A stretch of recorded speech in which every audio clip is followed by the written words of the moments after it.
Hey Patriots, so I didn't want to believe what I'm about to tell you, but after researching, looking into it in Ohio, I actually have people out in Ohio.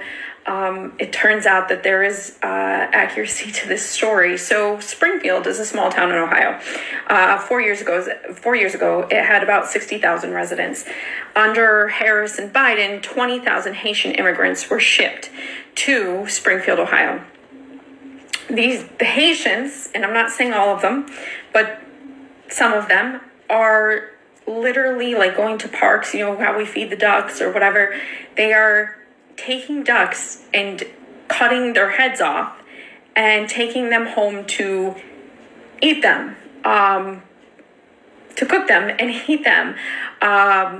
There was a neighbor that was missing her cat. She couldn't find her cat. One day she came home from work. As soon as she stepped out of her car, looked towards a neighbor's house where Haitians lived, and saw her cat hanging from a branch like you do like a deer when you're field dressing or butchering. And they were carving the cat up to eat. They've been doing this to dogs. They've been doing it at Snyder Park with the ducks and the geese. This is Harris and Biden's, they flew these people in to Ohio. So if you're out in Ohio, please watch your animals. If you're anywhere, really, please watch your animals because their customs are not the same as ours, obviously.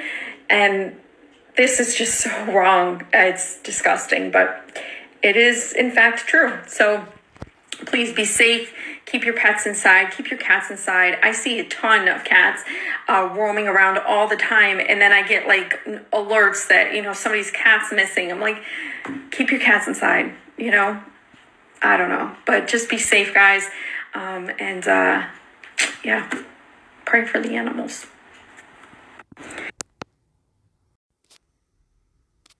I was out and about yesterday, driving around Springfield. I was looking at the giant holes in some of our buildings. I noticed all of the old familiar spots bearing new signs in an unfamiliar language. I watched as groups of strangers walked around the city like lost tourists, and it was like a punch in the gut. A terrible sadness came over me, and I began to cry.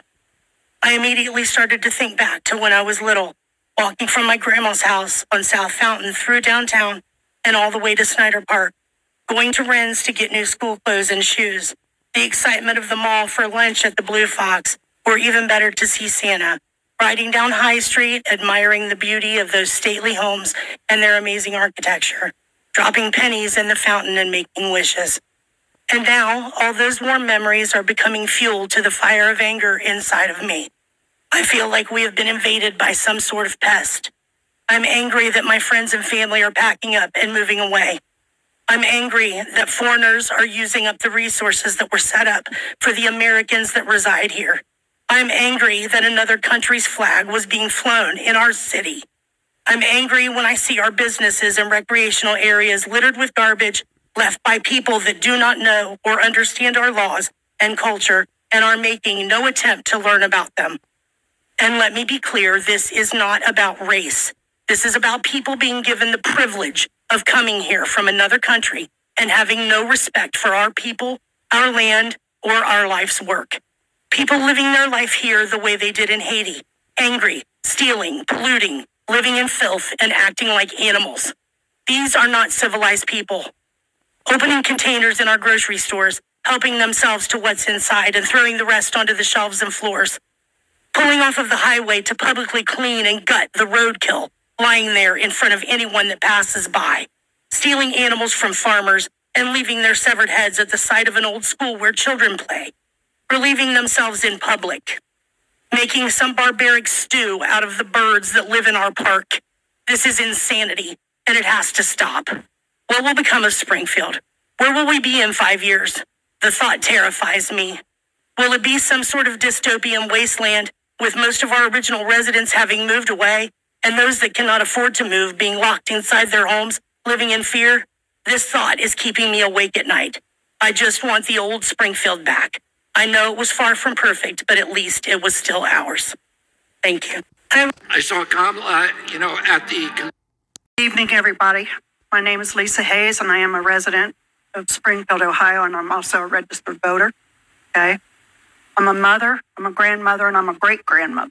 I have family here in this town. You know, it's the first time I've ever spoke at the commission meeting, and I'm going to try to make it a good talk with you.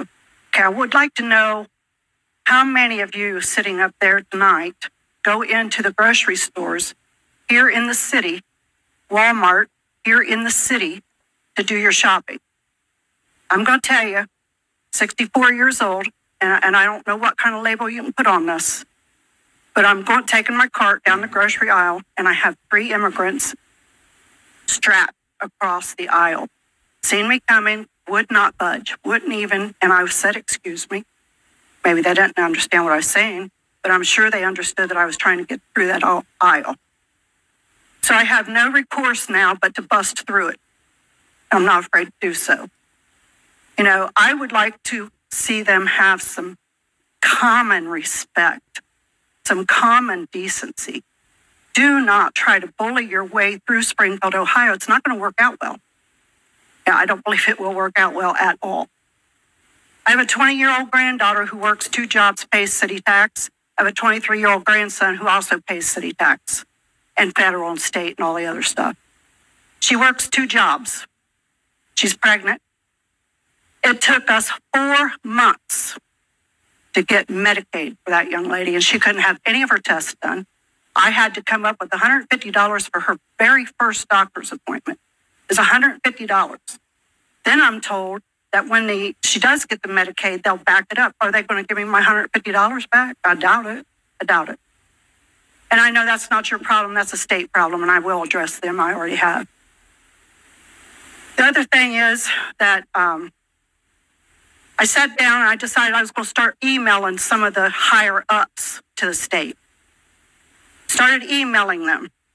Within 1 day,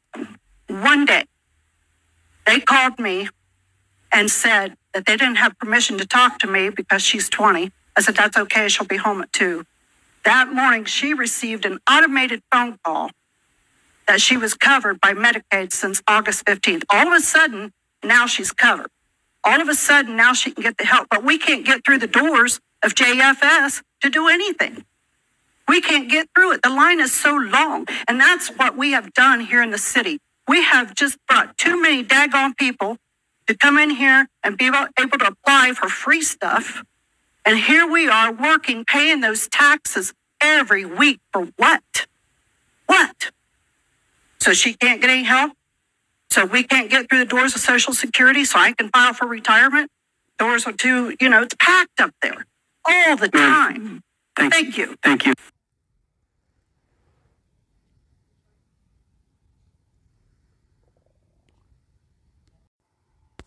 I think it's kind of odd that a guy like me has to come out from doing what I do on a daily basis to have fun, because I see what's going on in these streets, and I see you guys just sitting up there in them comfy chairs and suits and I'm getting out here every day and I'm broadcasting this and you guys are just sitting up there in suits or something. I really challenge you guys to get out here and do something. These Haitians are running into trash cans. They're running into buildings. They're running into, they flipping cars in the middle of the street. I don't know how, y'all can be comfortable with this. I don't know, who's getting paid from it. I honestly feel like someone's getting paid from it in the background. You got a bunch of people on a bus getting dropped off at a gas station to come down here. I know a single mom that FaceTimed me this morning at the welfare office that really need something. And it's nothing but immigrants over there. And I don't even want to, seem like I'm coming down on the immigrants, because it's the people that's bringing them down here. Because wherever they're at, that's what they're used to, bro. They're in the park grabbing up ducks by their neck and cutting their head off and walking off with them and eating them. Y'all get the Highway State Patrol down here every week, and then y'all get a task force for the Highway State Patrol, and they look for guns and they look for dope and this and that and the fourth. That same people that y'all got riding up and down Limestone doing U-turns, pulling people over for blinkers and pulling people over for going left to center and a couple miles over. Y'all can take them same people, the Highway State Patrol, and you can take them in every single one of their silver Chargers and Dodge Durangos, and y'all can take them to Sunset and y'all can park them right over there, and y'all can teach people how to drive. Since the Highway State Patrol knows so much about traffic laws and know what to do in traffic, they need to. Y'all pay them. They can go over there and teach these Haitians how to drive, because it's getting bro. I'm getting thousands of views on these. And it's going to get bigger, and it's only going to get worse. And y'all sitting up there in these chairs, all y'all need to get out here and do something. Y'all making hundreds of thousands of dollars. Y'all need to put on a t-shirt and some Crocs, and then y'all need to come out here in these streets, and y'all need to go out here and I'm out here before the police is. Like, y'all need to do something, bro. Y'all really got to stand on business. Y'all getting paid all this money just to wear a suit and sit in a chair. I think it's crazy, bro. We got to do something, bro. It's kids out here getting hurt. Like, only reason I even went on here and said something about it is because somebody told me they walking from the school and a Haitian almost ran into them. And who is getting paid? Like, how much money is y'all really getting paid, like, to bring them over here? Like, I know it's deeper than them. I know that's where they come from, and that's what they do. That's their country. I don't know what they got going on over there, but they can't do that over here. And if y'all just getting paid from it and then y'all ain't doing nothing about it, I think that's super weird, bro. Y'all got to stand on business. Y'all got to really, like, step up. Like, it's lame, bro. Like, for real. Thank you for your comments. Thank you. Thank you.